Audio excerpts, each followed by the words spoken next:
6 years ago, I moved from upstate New York to Wisconsin for college.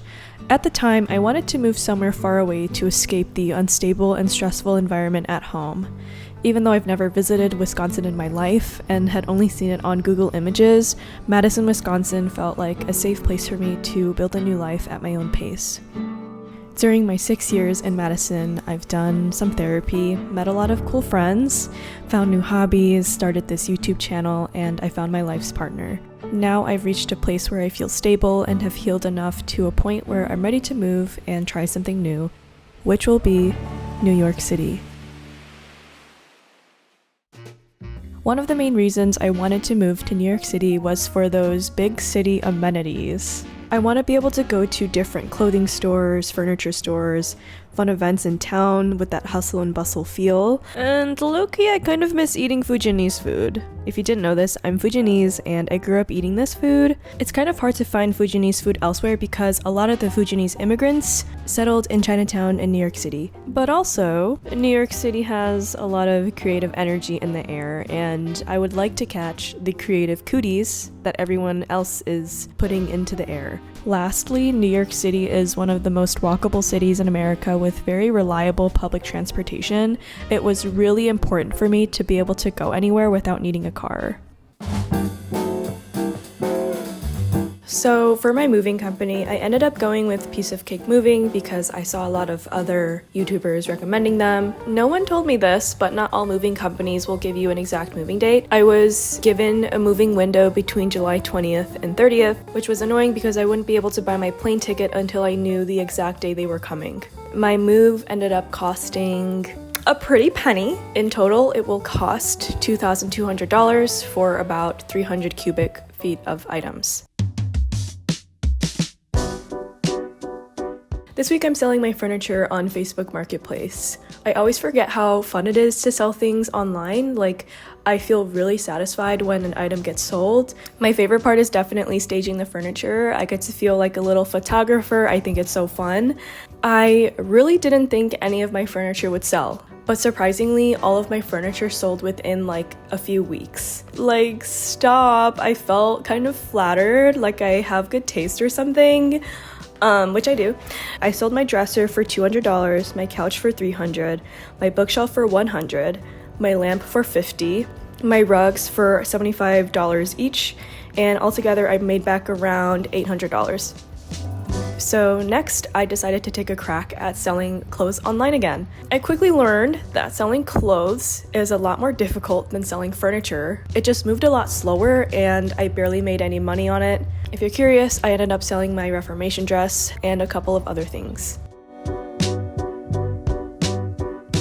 I've had all of my plants for about 3 years, and I couldn't find a single moving company that would move them to New York for me. And the reason for that is because apparently it's not legal, I guess. Like, they're not allowed to bring plants between states, so I decided to sell all of my plants. I could have just taken basic ass iPhone photos, but selfishly I wanted photos so I could remember them and look back at my plants, which sounds strange, but I don't know, they felt like my children. So I took the photos. Here are how they turned out.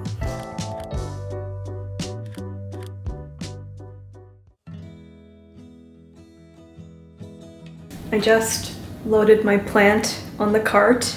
I've had this tree for like 3 years. It was the first real birthday present anyone has ever given me. I just feel like I took my tree for granted while I had it, and now that it's going, I'm a little sad. This is what happens when you move. You have to get rid of stuff, and it's never fun or comfortable.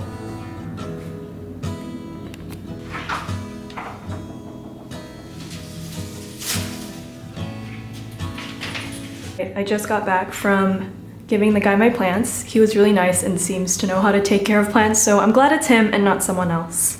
Yeah, now my apartment is actually really empty. It didn't feel real until I gave my plants away, because now it really does feel like I'm moving.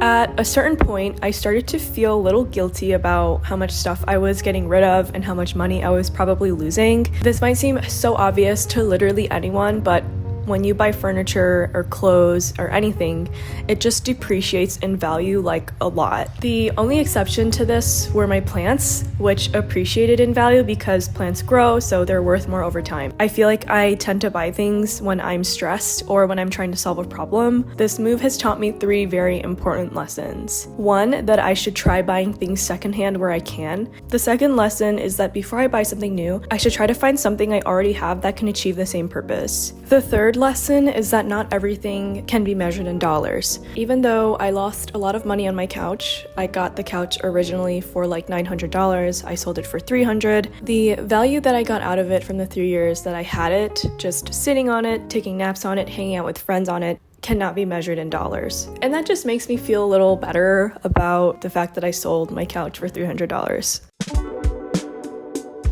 One thing I really want to do before moving to New York City is to find a new job. Right now, I'm working as a product designer, otherwise known as UI UX design. If you don't know what that is, I basically design websites and apps for companies to make them better and more user-friendly. While I like my current job, it doesn't keep up with the cost of living in New York. It's not a big deal if I can't get the new job, but it would just be a lot easier if I did. If you've been in the job searching game, you already know the drill. I'm applying to dozens of jobs every week, praying the ATS likes my resume. I'm literally on my 16th iteration of my resume. Every year I do this, I'm like, ooh, next year it'll be so much easier because I have more years under my belt. No, it never works like that. Honestly, I feel like it's gotten harder over the years. Every time I start applying to jobs, I just get so humbled. It's tough out here, okay? So I'm gonna do my best and hopefully get a new job before I move.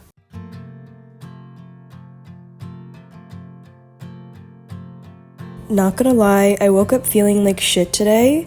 I've been applying for jobs for 3 weeks and my inbox is just crickets. I think it's the fact that I'm moving and looking for a job at the same time. I mentally just can't handle it today. It's so frustrating because I know I'm qualified for a lot of these jobs, but it gets to a point where I see so many rejections that I inevitably start turning inward and start thinking maybe it's something wrong with me, which I know is not true and that these companies are tripping and it's not me, but it's hard not to feel that way. I'm gonna take a break and focus on packing and come back to this when I'm feeling better. So literally a day after I filmed that, I got an interview. I got through the first round of interviews. I think it went really well. So now I'm waiting to hear back to go through my second round of interviews. I really wish I could sit here and tell you that I got the job, but I didn't. And it's honestly their loss because I was gonna put my whole pussy into that job. Who else was gonna do that? Exactly. So, that's the way it is sometimes, and sometimes you don't get the job. I can keep my current job. I'll just have to be a little careful about how I manage my finances when I move there. I'm no quitter, but I have to put this job searching thing on a pause because I want to focus on my move.